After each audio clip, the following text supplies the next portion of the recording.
Hello everyone and welcome to another beer review. Now, today we've got something, I suppose it's a bit interesting.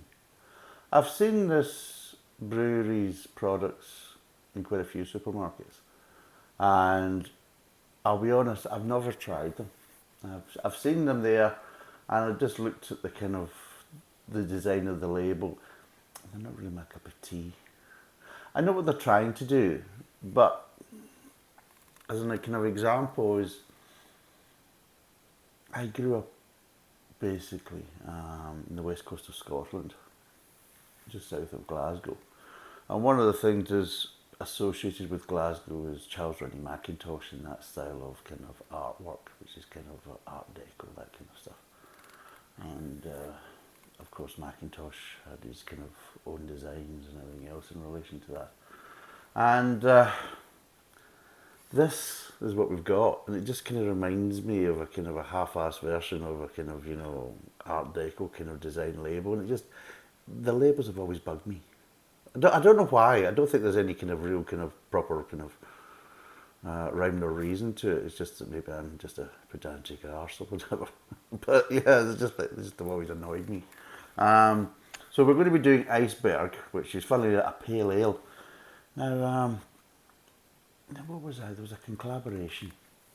Just it kind of epitomises what's happening in the beer scene. I was just reading this article, and it was about basically a British brewer doing a collaboration with an American brewer using an African super grain. So a super grain, basically, I'm trying to remember which one it was. But it was this super grain that's basically grown in Africa. So they're going to be the first to make a beer with this grain. And of course, straight away, the first beer that's made with this grain has to be, has to be an IPA.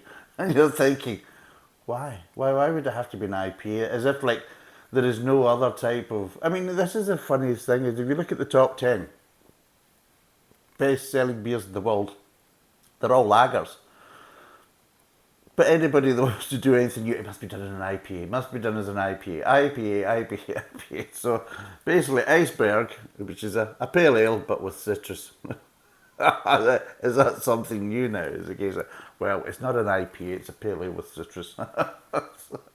And it's hoppy apparently. And it's 4.1%, roughly about £2 a bottle. It's called Iceberg. It's from the Titanic Brewery, which is maybe not the best name to call it. Why do we call the beer after the object that sunk the ship? Yeah. Jesus. Now, is there any spill at the back? Oh, here we go. It's an American pale ale. Oh, there's a surprise. Okay. So it's going to be citrus, it's going to be a hoppy. Okay. Brewed first in 1993, this beer has a high percentage of wheat in the grist, and was one of the first UK beers to use US hop varieties. Tasting, oh here we go. Strong citrus aromas, linger. That's the word I never ever want used in the description of a beer. It's got a linger. Seriously. Linger, while this clean cut pale ale with hints of grapefruit creates a powerful hoppy finish. Right, C, apparently C, not look, but C. The look of it, but no, it's C. So it's pale. Seriously. You could give us maybe some colour tones or whatever. No. So how does it look? Pale. Seriously. What arsehole wrote this? Smell, citrus, zesty, floral. Can you really get a zesty smell? I know you can get a citrus smell, which of course really is, when you smell citrus, most of the time it's usually the zest you're actually smelling. That's the smell. It's the oils. That's the aromatic oils that's in it. The essential oils as they call it. Floral, okay. Taste, full bodied, grapefruit, citrus. As if grapefruit isn't citrus anymore, It's official now. Going by Titanic Brewery, that grapefruit is no longer classed as a citrus fruit. It's a fruit group in its own right. So it's just grapefruit. Seriously. A fucking moron. Seriously. Ah, jeez. Now, of course, this is a Stoke-on-Trent brewery. And ingredients: water, malted barley, wheat, malt, hops, yeast. And there we go. And the malts are Mater Oris, Pearl, uh, wheat. Okay. Hops are Hercules and Cascade. There's a surprise, especially the Cascade. So, let's crack this. Should we put this in a fancy glass? Is that glass fucking dirty? From the outside to the inside. What the fuck that is. I hate a dirty glass.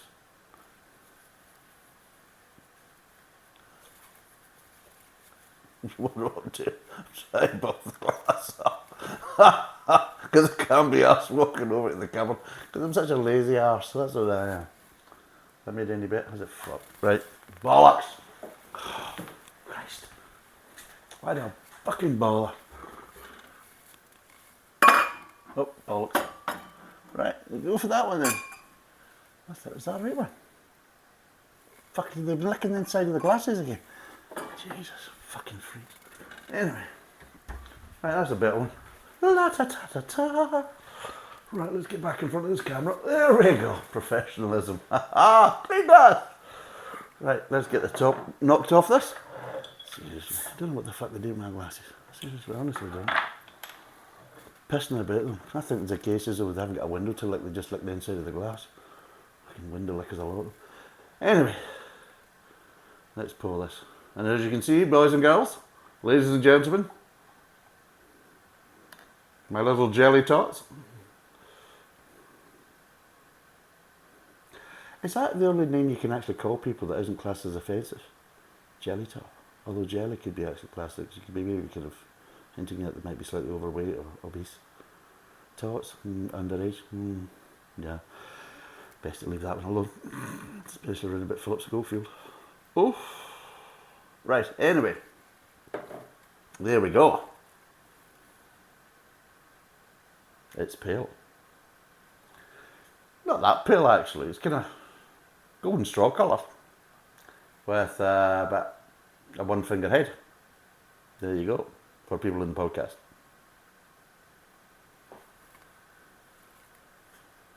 There you go. But I can smell it. You can smell floral. I can smell hops. Hoppy, hoppy, hop, hops. Oh. Full watership down going on in this one. Oh yes. So I'm getting some floral accents. And yeah, I'm getting some grapefruit. Citrus.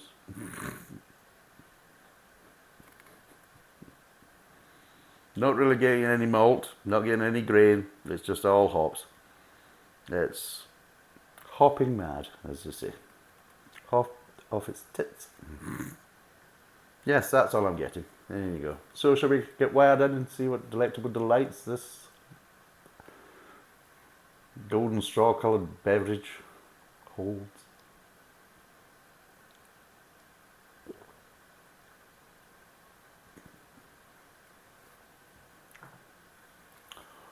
Ooh.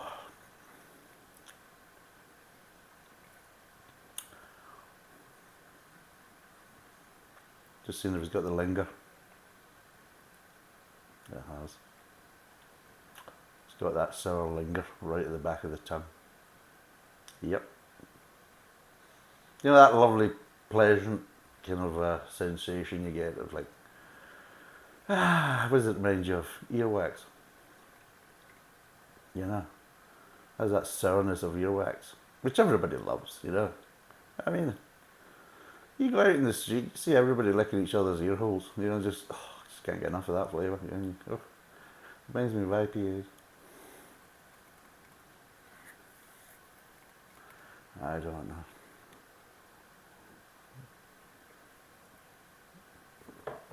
know. it's not too bad. I mean, there is a bit of balance, a bit of sweetness to it, that type of stuff. But I'm not a fan of the linger. Um, I don't mind citrus in the aftertaste. I have no problem with that. I just not a fan of the linger in the back of the tongue. I just find that is kind of unpleasant and just kind of lacking in enjoyment. Basically, I just don't really enjoy it. Yeah, I'm sitting there just now, and no, I just don't like that sensation. I never have done from that point of view. And the thing is, though, I can have, or I have had plenty of different kind of citrus type beers, citrus hopped beers, and all that type of stuff. And they don't have that kind of unpleasant linger. A good example is Lagunitas, Sierra Nevada. Their pale ale, that type of stuff. And so it doesn't have to have that linger. I think within the kind of hopping, and of course I think basically you get more of a linger from the dry hopping than you actually really do. I mean, if you're steeping at temperature for a certain period and then taking them out, and then of course with the dry hopping, you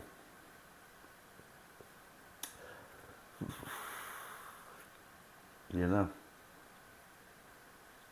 it just, it's the main thing that causes that linger. It's like, it's almost if it's not, how can it be, it's kind of raw, is probably the best way of putting it. The oils haven't really been kind of brought up to temperature to allow them to basically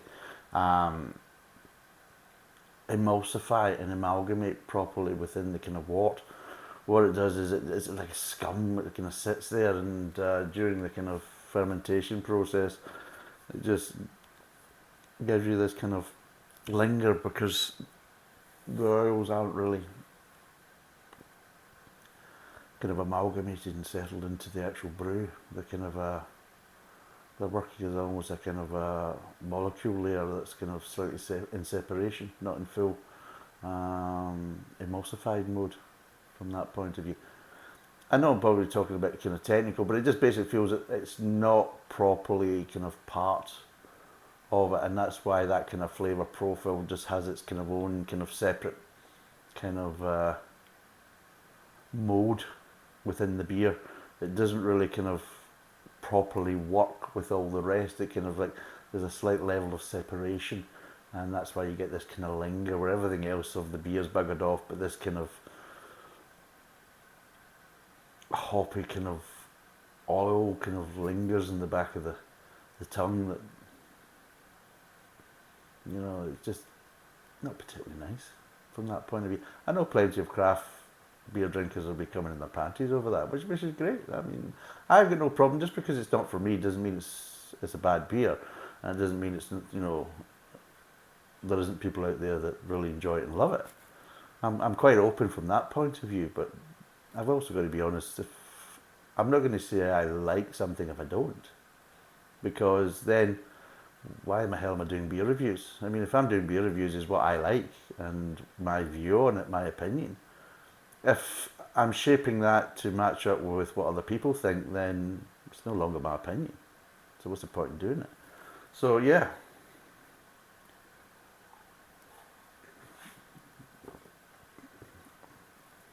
It's alright. It's not the best, in my view. There's just imbalances there that just kind of don't quite kind of give a kind of nice cohesive experience. So let's kind of break down the flavours before I get sick of this.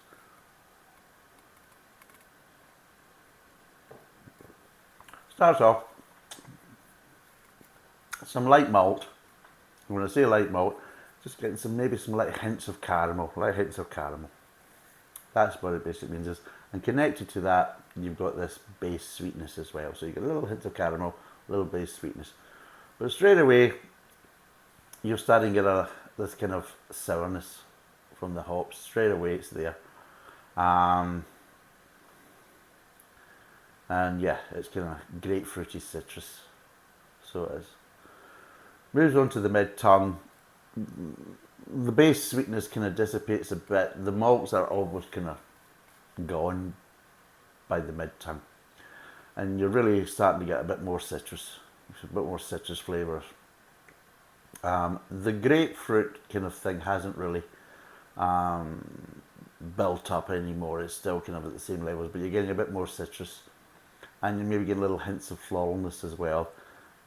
A little hint of grain you can just kind of detect coming through. Funnily enough, I can't detect it in the front of the mouth, but I can detect it a bit in the mid-tongue. And then, of course, moves on to the aftertaste, and straight away, the underlying sweetness, the base sweetness, like, I'm out of here. Any of the kind of traditional beer flavours, grain, malt, they're just not there. They're gone. And you've got this citrus sitting there, and then coming up behind it and getting stronger and stronger is this kind of grapefruit flavour. And yeah, it starts to get quite pithy and quite sour quite quickly. And then what it does is the citrus kind of dissipates, and you're just left with this kind of grapefruit sourness that's just kind of sitting there, and it just lingers on the back of the tongue. Just, you know, it's like a bad smell, you know, like that. It's like, and it just lingers there, and it's like, there you go. Enjoying that, are you? Is that nice? But yeah, but you're loving it. Your brain's like saying, no, I'm not. Not loving this at all. This is crap. I'm paying for this too. But people tell you should love it. Do they? Aye. Because it's craft and it's trendy. And it's got a gaudy label. So you've got to love it. If you're into beer, you'll like that. But it doesn't taste like beer. Who gives a shit about that? And that's what it's kind of like. That's the kind of thought process you're getting through your head, thinking, this doesn't really kind of, beer shouldn't be like this. But hey, all the new craft beer think, it should. No, it shouldn't. It should. But it's not even pleasant. It is. Seriously? Aye. Why? Because we're told it is. Well, you don't find it pleasant? Aye, I find it pleasant. Because you enjoy it? No, don't enjoy it at all. But I'm told to enjoy it. It's a trend. And that's what it seems to be like. It seems to be that people are drinking beers, and it feels that they're creating beers that don't really taste like beers. And it seems to be getting worse and worse with the kind of the citrus and all that type of stuff in the aftertaste. And the linger is becoming more and more prominent within these beers now. It started off when you were getting more kind of American style hopped beers. Yes, you were getting more citrus. You wouldn't get so much of the sour. The sour was a separate kind of beer in its own right. And there was different ways to get kind of sour beers. Lambic being one of them. But it seems to be now it's like a race to the bottom. It's like, who can make their beer more undrinkable than the other? It's like that type of situation. So the linger has becoming more popular within these type of beers. So they class it as a good IPA or a good American pale ale or whatever if it's got a good linger to it, that type of stuff, you know. And of course we're told that we're supposed to embrace the linger and love the linger, because the linger is all it's about. You know, without the linger it's just not beer. You know, that kind of bollocks. And yeah.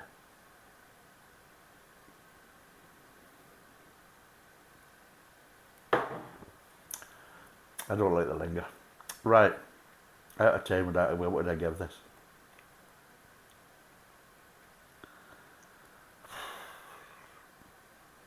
I mean, it's an okay brewed beer.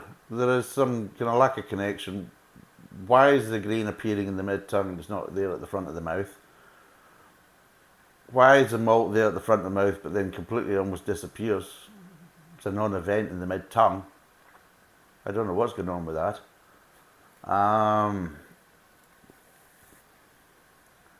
It's just... No, it's just a bit all over the place. It's not really cohesive. It doesn't have that nice kind of flow. And the linger, well, I've already said that. It's just not for me. So with all that considered, and the annoying label that annoys me for... I can't really put my finger on it, but it just annoys me. What would I give this? I'm going to give it a 4.5 out of 5. I'm not even going to say it's average, because I'd say it's below average, because it's just not a pleasant aftertaste. The linger's annoying, and it's lacking in certain areas of the front of the mouth and the mid-tongue, and the label annoys me. So it's a 4.5 out of 10. It's, what is it? It's 4.1%. It's roughly about £2 a bottle. Thanks for watching. Cheers. Bye for now.